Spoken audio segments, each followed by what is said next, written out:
Good morning to everyone. We shall again hear a parable this coming Sunday, the parable of the persistent widow, which is unique to the Gospel of St. Luke. This coming Sunday is the 29th Sunday in Ordinary Time, and our passage is from St. Luke chapter 18, verses 1 to 8. Jesus told his disciples a parable about the necessity for them to pray always without becoming weary. He said, "There was a judge in a certain town who neither feared God nor respected any human being. And a widow in that town used to come to him and say, 'Render a just decision for me against my adversary.' For a long time, the judge was unwilling, but eventually he thought, 'While it is true that I neither fear God nor respect any human being, because this widow keeps bothering me, I shall deliver a just decision for her, lest she finally come and strike me.' The Lord said, 'Pay attention to what the dishonest judge says. Will not God then secure the rights of His chosen ones who call out to Him day and night? Will He be slow to answer them? I tell you, He will see to it that justice is done for them speedily. But when the Son of Man comes, will He find faith on earth?'" We are given the context of this parable. Jesus wanted to teach the disciples about the importance of praying always. The Gospel said that Jesus told His disciples a parable about the necessity for them to pray always without becoming weary. Jesus wished His disciples to pray always with persistence and without losing heart. The question is, can we become weary or lose heart in our prayer? The answer is yes. We can lose heart in our prayer. Think of instances when we begin to doubt our prayers. These are instances when we are in difficulties and in spite of our prayer, nothing seems to happen. Actually, this is the context of what the Lord was telling His disciples. He said, "Pray without losing heart or becoming weary."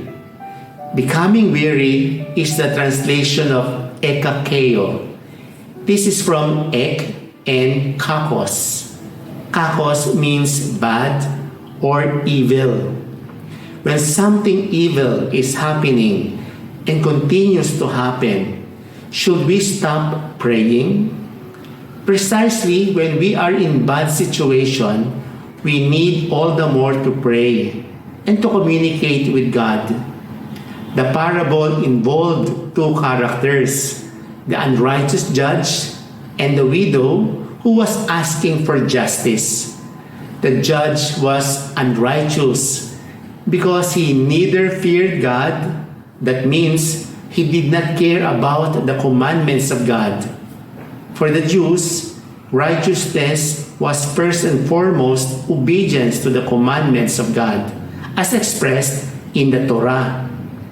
This unrighteous judge also had no respect for any human being, so he did not care about giving a just verdict on the case of the widow who was asking him, "Render a just decision for me against my adversary." The poor widow had a case with adversaries who had done wrong to her. She was going to the judge to render justice on her behalf. The judge did not care about this widow. This confirmed that this judge did not care at all about the commandments. In the Old Testament, there are three groups of people whom the Lord takes care of and wants us to do the same. In Exodus chapter 22, verses 21 to 22, it says, "You shall not oppress or afflict a resident alien, For you were once aliens residing in the land of Egypt. You shall not wrong any widow or orphan. If ever you wrong them and they cry out to me, I will surely listen to their cry.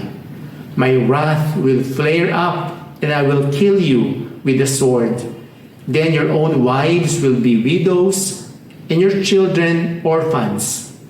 This is a serious command. In antiquity, the aliens or the migrants, the widows and orphans, were the most vulnerable members of society. Exodus is telling us that God was on their side. Not to act on them justly will bring God's anger. The judge was not concerned at all with the widow. He acted only on her behalf because he did not want her to weary him out, and not because of any noble reason. How can this parable apply to God?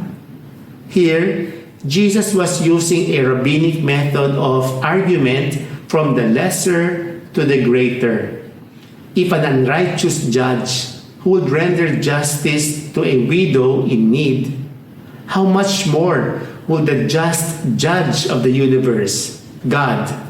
He will give justice to those who were in need and persistently praying to Him. God will render justice on behalf of the vulnerable sooner than later.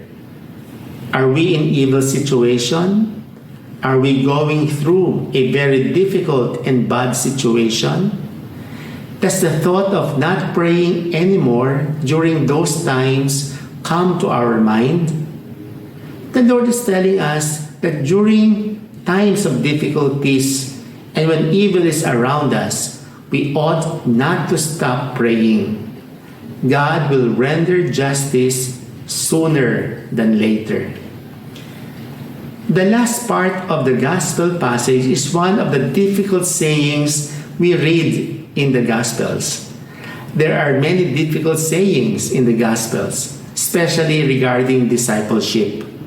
But this saying calls us to hope in the Lord.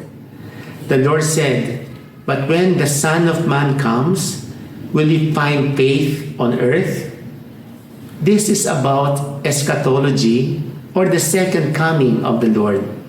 At the end of times, when the Lord comes as judge, will He find faith? Why was the Lord asking that question here? I think the presumed answer to this question is no. The common thinking is things will become better and better and better, and then the Lord will come. But that is not Jewish eschatology. That is not what the Lord was telling when asked about the end of times. In the Olivet Discourse in Matthew chapter 24, verses 11 to 12, Jesus was describing the end times. Many false prophets will arise and deceive many.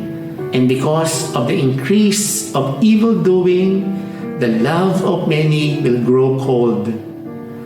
Before the end times, the Lord was warning His disciples about the great tribulation that will precede His second coming. There will come first the apostasy. Many will lose their faith in God, and their hearts will become cold. We find this also in 2 Thessalonians chapter 2, verse 3, in which St. Paul was warning the Christians of Thessalonica not to believe immediately those who were preaching that the second coming of the Lord was already happening. St. Paul was saying the second coming of the Lord will be preceded by the great apostasy. Before the end, many will turn away from the faith.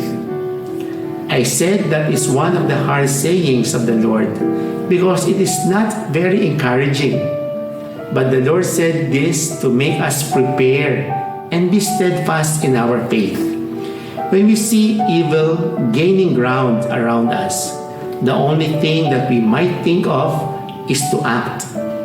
The Lord is telling us not to stop praying. Praying persistently in times of evil. This saying of the Lord calls us to hope. After the tribulations will come salvation. We already know how the world will end. The world will end with Jesus as the victor. Amen. God bless.